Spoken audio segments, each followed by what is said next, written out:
और वहीं छत्तीसगढ़ में ईडी का बड़ा एक्शन देखने को मिला है। रायपुर समेत कई जिलों में छापेमारी की गई है। दुर्ग, भिलाई, बिलासपुर और मुंगेली में रेड पड़ी है। राजधानी रायपुर में कई जगहों पर छापेमारी। शंकरनगर स्थित कारोबारी विनय गर्ग के घर जांच यहां पर की जा रही है। लॉ विस्टा सोसाइटी में भी ईडी की दबिश जारी है। पवन पोद्दार और सतपाल छाबड़ा के घर पर छापा पड़ा है। डीएमएफ से जुड़े मामले को लेकर दबिश दी गई। सूत्र ये जानकारी दे रहे हैं। हालांकि अभी आधिकारिक पुष्टि नहीं हुई है। ईडी के 8 से 10 अधिकारी बंगले में मौजूद हैं। सीआरपीएफ जवानों की तैनाती में छापेमार कार्रवाई की गई है।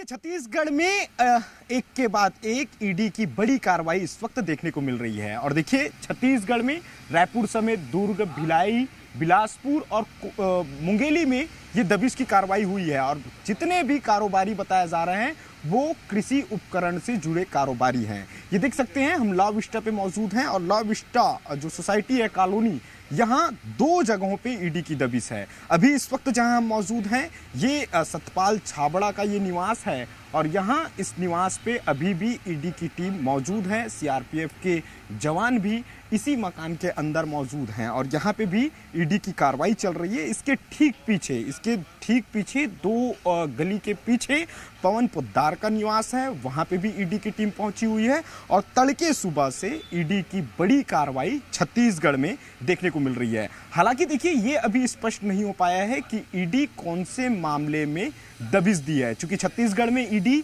डीएमएफ मामले की बात करें या भारतमाला की बात करें या इसके अलावा शराब, कोयला घोटाले समेत कई मामलों की जांच कर रही है, लेकिन इसमें से कौन से मामले को लेकर के ईडी पहुंची है ये अभी स्पष्ट नहीं हो पाया है। लेकिन जिस तरह से छत्तीसगढ़ में कृषि उपकरण से संबंधित जो कारोबारी के ठिकाने पे दबिश ईडी की पड़ी है, उसके बाद से कारोबारियों में भी हड़कंप मचा हुआ है। हालांकि सुबह से ये दबिश है और माना ये जा रहा है कि तमाम दस्तावेजों की जांच पड़ताल की जा रही है। और देखिए, जब ईडी की ये जांच पड़ताल संपन्न हो जाएगी, उसके बाद ये स्पष्ट हो पाएगा कि आखिरकार इस दबिश में कौन कौन सी चीजें बरामद हुई है। और यह भी स्पष्ट हो जाएगा कि किस मामले को लेकर के ईडी ये दबिश दी हुई है।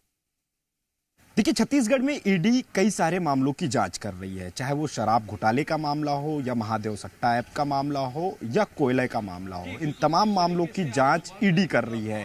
लेकिन ये जो मामला है कि आखिर चूंकि ये जितनी जगह पे ईडी की टीम इस वक्त पहुंची हुई है, वो तमाम कारोबारी कृषि उपकरण से जुड़े हुए कारोबारी बताए जा रहे हैं। चूंकि देखिए, ये पवन पोद्दार का घर है, ये लॉ विस्टा स्थित उनके निवास पे मौजूद हैं हम।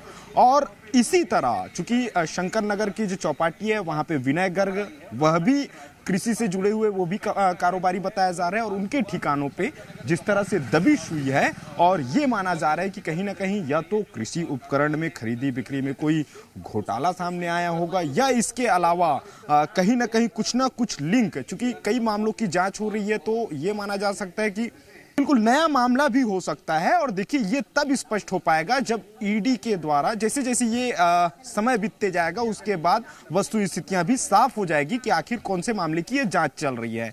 चूंकि अभी भी ईडी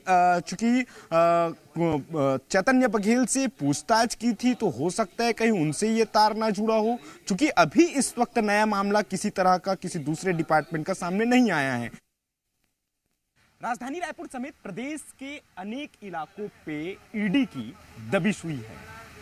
कृषि उपकरण से जुड़े ये कारोबारी हैं जिनके घर पे ईडी इस वक्त कार्रवाई कर रही है। रायपुर में लॉ विस्टा कॉलोनी में सतपाल छाबड़ा और पवन पोद्दार के निवास पे दबिश है, तो वही शंकरनगर में विनय गर्ग नामक एक कारोबारी के घर पे भी कार्रवाई चल रही है। ये निवास सतपाल छाबड़ा का है और यहाँ पे भी ईडी के अधिकारी पहुंचे हुए हैं और सुबह से ही ये कार्रवाई की जा रही है। बताया ये जा रहा है, रायपुर में 10 ठिकानों पे दबिश हुई है और इसके साथ साथ दुर्ग, बिलासपुर, मुंगेली में भी ईडी की कार्रवाई चल रही है। हालांकि अभी आधिकारिक पुष्टि नहीं हुई है कि कौन से मामले को लेकर के ईडी ये कार्रवाई कर रही है, लेकिन जिनके भी ठिकानों पे दबिश पड़ी हुई है वो तमाम कारोबारी कृषि उपकरण से जुड़े बताए जा रहे हैं। ऐसे में यह भी अनुमान लगाया जा रहा है कि कहीं डीएमएफ घोटाले से जुड़े मामले को लेकर के ईडी की दबिश तो नहीं है, क्योंकि ईडी इस मामले की भी जांच कर रही है। हालांकि ईडी कई और भी मामले हैं, चाहे कोयला घोटाला हो, शराब घोटाला हो या इसके अलावा अन्य मामले हो, उसकी भी जांच ईडी के द्वारा की जा रही है और सुबह से